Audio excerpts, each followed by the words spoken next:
Bonjour et bienvenue. Aujourd'hui, je vais vous parler de la lettre en forme professionnelle, aspect formel et technique de rédaction. Alors, venons maintenant à l'objectif général assigné à cette présentation. Effectivement, c'est de vous permettre des techniques et règles de la communication écrite, spécificités et caractéristiques du langage professionnel. À cet objectif général correspondent les objectifs spécifiques, à savoir définir les éléments qui constituent la présentation matérielle de la lettre en forme professionnelle, et puis apprendre à délivrer un message clair et précis et l'adapter à la cible, c'est-à-dire à l'interlocuteur, et aussi à l'objectif du message à transmettre. Le troisième objectif, c'est de vous permettre d'être capable de rédiger des lettres de demande d'inscription, d'excuses, de stage, d'emploi, de participation au concours, des lettres de demande de documents, etc. Alors, je vais commencer par, tout d'abord, citer quelques supports de la communication écrite. Alors, on peut citer les lettres dans leurs différentes, si vous voulez, types. Et puis, le bordereau d'envoi, c'est un support de documents administratifs.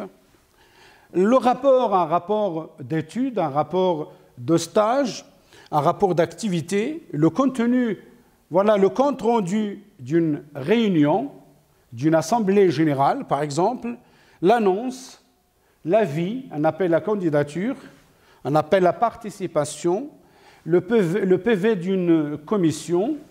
On peut aussi utiliser une fiche technique d'un établissement, une fiche signalétique d'une ville, comme on peut également utiliser des documents administratifs dans le domaine de la gestion financière, comptable, dans le domaine de la gestion des ressources humaines. On peut également utiliser du support de la communication écrite, utilisé dans le domaine médiatique, voilà, spécialement le communiqué de presse, l'éditorial, le cheval, la chronique, et je cite encore. Passons maintenant aux différentes phases de l'élaboration de l'écrit professionnel. Au début, normalement, il faut trouver les idées et déterminer l'objectif principal donc, du message à transmettre. Définir qui s'adresse à qui, de quoi, c'est-à-dire le message essentiel à transmettre. Deuxièmement, faire un plan, c'est-à-dire là, c'est une question qui porte sur l'aspect formel et pour chaque document professionnel correspond une disposition, correspond une forme. Troisièmement, choisir les mots, rédiger des phrases, utiliser un vocabulaire professionnel, veiller à l'orthographe, au respect des signes ponctuatifs et également au respect des règles de la grammaire. Dans la quatrième phase, utiliser un papier formalisé, normalisé A4, et puis respecter l'aspect formel du document professionnel, de l'écrit professionnel, choisir la typographie, la mise en page et l'organisation d'ensemble de l'écrit fonctionnel utilisé. Troisièmement, parlons de la lettre, de sa présentation matérielle et tout d'abord à retenir la lettre.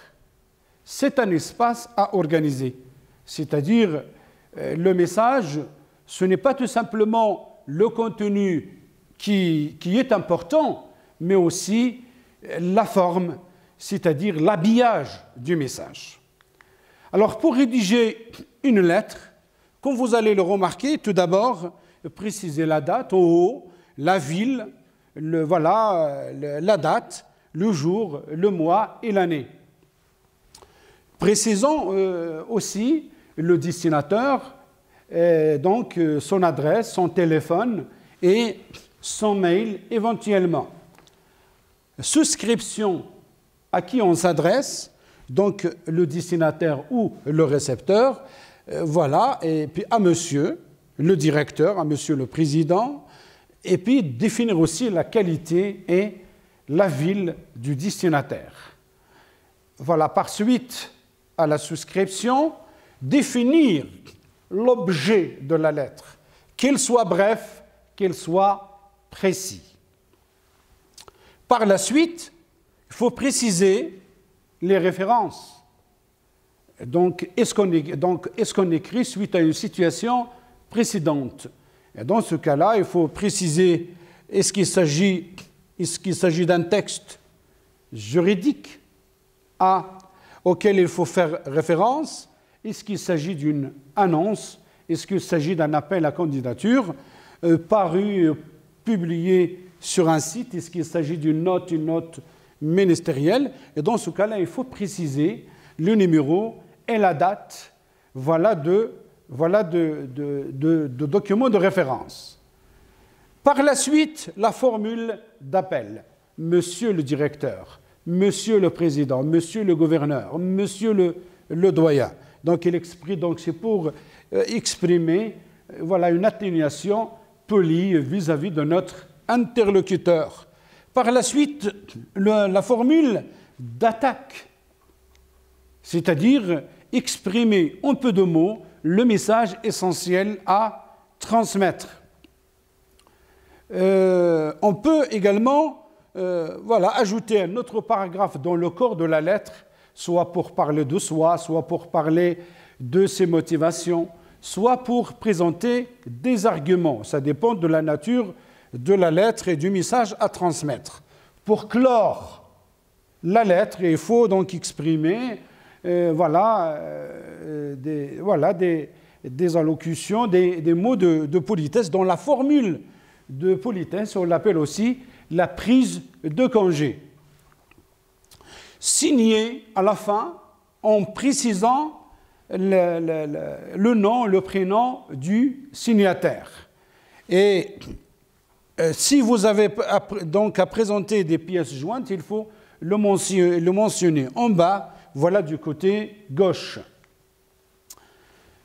Alors, s'il s'agit d'une correspondance dans le contexte professionnel d'une personne morale à une autre personne, soit morale, soit physique, alors dans ce cas-là, il faut préciser le logo, c'est-à-dire l'identité visuelle de l'établissement.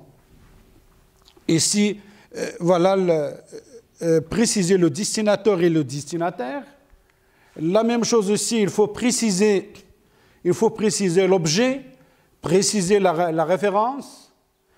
Il faut donc, en analysant la situation de communication écrite, il faut vérifier est-ce qu'on écrit directement à la personne morale, c'est-à-dire au statut juridique, directement ou indirectement. Alors, lorsqu'il s'agit d'une correspondance, d'une transmission indirecte, là, il faut préciser sous couvert de monsieur. Par exemple, s'adresser à monsieur le président de l'université Moulay Ismaïl sous couvert de monsieur le doyen de la faculté des sciences et techniques.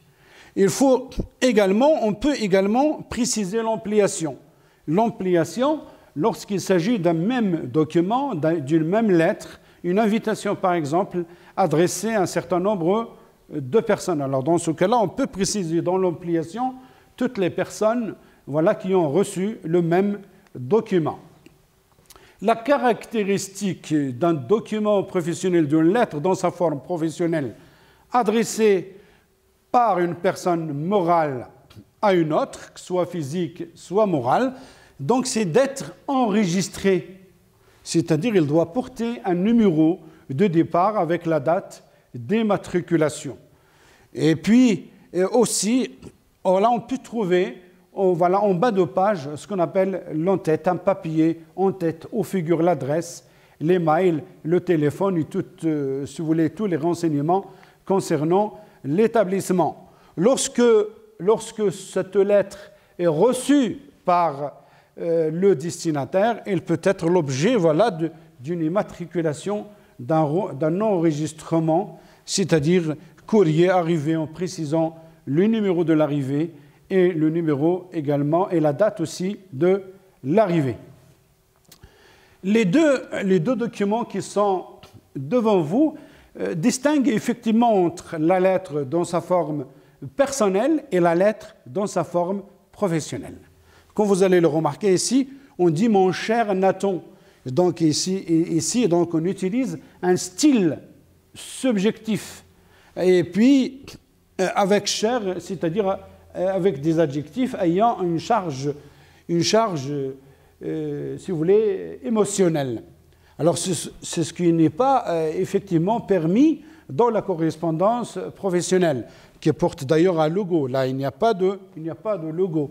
Il y a l'enregistrement. La lettre personnelle n'est pas enregistrée. Regardez, la forme n'est pas du tout la même. À la fin, il y a un cachet. Ici, il n'y a pas du cachet.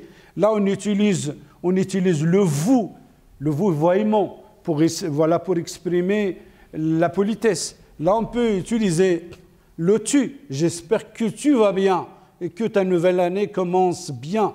Je t'écris pour parler de ma nouvelle vie ici. Alors que ici, donc, veuillez donc résilier mon abonnement. Et donc là, on utilise le vous et la deuxième personne du pluriel au lieu de la deuxième personne du singulier. Cette image illustre à juste titre, si vous voulez, l'aspect formel et la disposition des paragraphes dans une lettre en forme professionnelle. Regardez donc, c'est le respect de l'alinéa, donc c'est le respect de tous les éléments, c'est la répartition de tous les éléments qui constituent la présentation matérielle d'une lettre en forme professionnelle au niveau du papier normalisé A4 et chaque élément a une place bien précise. La place de la date, ce n'est pas la place des références, ce n'est pas la place de la signature, ce n'est pas la place des pièces jointes. Et puis, comme vous allez le remarquer ici, nous avons trois paragraphes avec le respect de l'alinéa. Essayons de faire maintenant la comparaison entre la lettre dans sa forme professionnelle et le bordereau d'envoi. Donc, il y a ici le logo, donc c'est presque le cas pour la lettre professionnelle d'une personne, donc adressée par une personne morale. Il y a le destinataire, il y a l'enregistrement, mais comme vous allez le remarquer, la désignation, la nature et l'objet de cette correspondance n'est pas présentée de la même manière. C'est-à-dire, il y a ici un tableau en précisant l'objet avec le nombre de pièces transmises et puis la remarque du destinataire, que ce soit pour attribution, que ce soit pour information, que ce soit pour diffusion, que ce soit pour approbation. Donc, c'est-à-dire l'objectif, effectivement, des pièces transmises. Donc, à la fin, comme vous allez le remarquer, lorsqu'il s'agit d'un papier en tête, vous allez trouver dans un bordereau d'envoi, donc utilisé pour le transfert des documents administratifs, vous pouvez également l'établir sur un papier donc, en tête avec tous les renseignements nécessaires de l'établissement émettrice. Lorsqu'on écrit, on peut faire référence à un élément précédent, par exemple en utilisant comme suite à votre lettre ci-dessus référenciée, comme suite à votre annonce citée en référence. On peut écrire par la lettre rappelée en référence, numéro tel en date telle, par votre communication téléphonique vous avez attiré mon attention sur, donc là je réagis en fonction d'une situation précédente. Alors lorsqu'il s'agit d'une candidature spontanée, c'est un autre cas. Donc on peut utiliser tout simplement « j'ai l'honneur de vous informer »,« j'ai l'honneur de vous rappeler »,« j'ai l'honneur de vous faire connaître »,« j'ai l'honneur de vous transmettre », c'est-à-dire d'une manière spontanée et sans situation précédente. Pour la rédaction de la formule de politesse, à la fin, on peut utiliser « Je vous prie de croire, monsieur, madame, à l'expression de ma haute considération ». Et donc là, on peut utiliser soit le verbe croire. Croire, c'est un verbe transitif indirect employé avec la préposition à. Donc, veuillez croire à l'expression de mes salutations les meilleures. Donc, on utilise le verbe croire suivi de la préposition à, donc qui introduit un complément d'objet indirect. Soit utiliser le verbe agréer, voilà, employé avec un COD, avec un complément d'objet direct. Veuillez agréer, monsieur le directeur, intercalé entre virgules, toujours pour exprimer une atténuation polie. Et voilà, veuillez agréer, monsieur ou bien madame, l'expression de mes sentiments les meilleurs. Je vous prie d'agréer, monsieur, madame, l'expression de mes salutations distinguées. Donc, l'expression de la formule de politesse doit intégrer normalement les caractéristiques de notre interlocuteur et également sa position hiérarchique. Voilà un exemple d'une lettre de demande de participation au concours. Donc, on précise le nom, le prénom. Donc, c'est une situation ici de communication écrite d'une personne physique à une personne morale. Et donc, il faut préciser ici la ville, la date de l'émission, la date de l'envoi, l'adresse, les mails, le téléphone éventuellement, l'objet, plutôt le destinataire à qui on envoie la correspondance. Et dans toutes les correspondances, il faut s'adresser à l'autorité compétente, donc, c'est-à-dire en respectant la hiérarchie, si vous voulez, de l'établissement à qui on s'adresse. Préciser l'objet. Lorsqu'il s'agit d'une référence à préciser, il faut préciser où est-ce que vous avez trouvé l'information, le site web, une note ministérielle, voilà, un appel à candidature, un appel à participation. La formule ici d'appel, regardez comment il est présenté le corps de la lettre, donc toujours avec l'alinéa, et donc nous avons ici 3 paragraphes, et il y a une justification du côté droit. Nous avons respecté la mise en page, regardez, il y a au moins 2,5 cm du côté gauche, au moins 1,5 cm du côté droit, et puis 1,5 cm voilà, en haut, et puis normalement 2,5 cm d'en bas. Alors ici, c'est une lettre de participation, une lettre de demande de participation au concours suite à une annonce parue sur un site web avec une date et un numéro bien précis. Alors qu'est-ce qu'on peut dire? Monsieur le directeur, comme suite à votre annonce citée en référence, ou bien ci-dessus référenciée, j'ai l'honneur de vous demander de bien vouloir m'inscrire sur la liste des candidats souhaitant participer au concours qui sera organisé pour le recrutement, par exemple, d'un technicien de laboratoire. Je porte à votre connaissance, monsieur le directeur, que je suis de nationalité marocaine, âgé célibataire, âgé 2 et titulaire d'un diplôme des études universitaires sciences et techniques, entre parenthèses DOST, à la faculté des sciences et techniques, en précisant la date de l'obtention de votre diplôme, donc qui date de 2019. Dans l'attente d'une suite favorable, dans l'attente d'une réponse favorable, veuillez, donc vous pouvez utiliser soit le verbe croire, soit le verbe agréer, veuillez utiliser, voilà, veuillez agréer, monsieur le directeur, dans l'attente d'une réponse favorable, veuillez agréer, monsieur le directeur, l'expression de ma très haute considération. Signature, signataire. Donc, signature, c'est-à-dire je parle de la paraphe, chacun de nous signe de sa propre manière, c'est un fonctionnement, si vous voulez, cardiaque.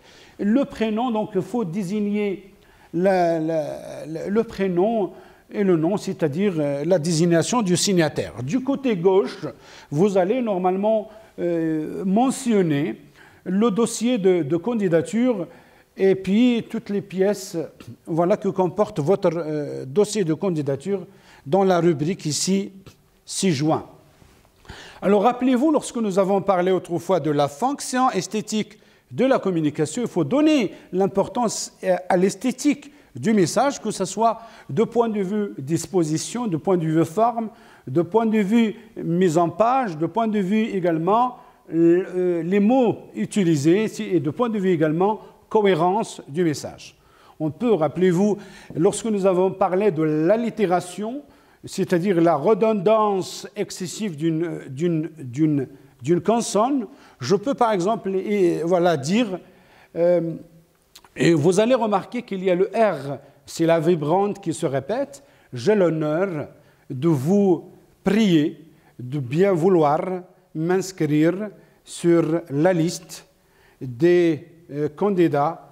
Au lieu de dire souhaitant, je vais dire espérant participer au concours de recrutement des techniciens au laboratoire, si vous voulez, au sein de votre établissement. Donc vous allez remarquer, j'ai utilisé presque tous les, voilà, les mots comportant si vous voulez, la vibrante R, voilà, qui est pour donner une certaine esthétique, voilà, à mon message et pour voilà, faciliter la transmission et la mémorisation. Donc voilà, donc pour terminer, je peux organiser l'enveloppe de cette manière, donc laisser une petite marge en haut et en bas. Je peux préciser ici le destinataire sur la même page, le destinataire, et puis regarder pour l'utilisation des taxes de franchissement, c'est-à-dire du timbre. Donc il faut éviter de le coller par exemple de ce côté pour ne pas le déchirer. Donc choisir voilà la place. Donc voilà, si vous voulez, une manière pour l'organisation de l'enveloppe. Alors je termine par la leçon de communication de Fernand Reynaud dans son sketch voilà, qui est connu, qui est célèbre. Il s'agit quand même d'un commerçant qui a demandé à son employé d'utiliser une publicité pour vendre voilà, des oranges. Et voilà ce qu'il a écrit, cet employé. Ici, on vend de belles oranges pas chères. Lorsque le patron est arrivé, il n'est pas du tout content du message utilisé par son employé. Alors, il a dit, pourquoi ici? Puisqu'ici, ce n'est pas ailleurs. Donc, il faut supprimer. On vend. Pourquoi dire on vendre alors que vous n'allez pas les donner? Et donc, il faut supprimer on vend. Et lorsque vous dites des belles, alors s'ils sont belles, ça se voit. Et donc, pas cher, c'est au client de la prendre. Et des oranges, apparemment, ce sont des oranges, ils n'ont pas des bananes. Et finalement, ce n'est pas un message essentiel vraiment à garder. Il fallait tout simplement mentionner le prix, mentionner une réduction. C'est-à-dire à l'écrit, puisque notre interlocuteur n'a pas suffisamment du temps pour lire, alors que les responsables, faute du temps, procèdent par une lecture en diagonale pour aller exactement vers le message essentiel à transmettre. Donc il faut souligner juste l'essentiel. Voilà, comme ça je termine ma présentation d'aujourd'hui. Prochainement, je vais vous parler de la communication écrite, mais cette fois pour parler de comment rédiger une lettre de motivation. Alors, si vous avez vraiment apprécié cette présentation, essayez de l'exprimer par un pouce, vous avez une chaîne YouTube à laquelle vous pouvez vous abonner. LCE, FSTE. Merci beaucoup. Restez chez vous.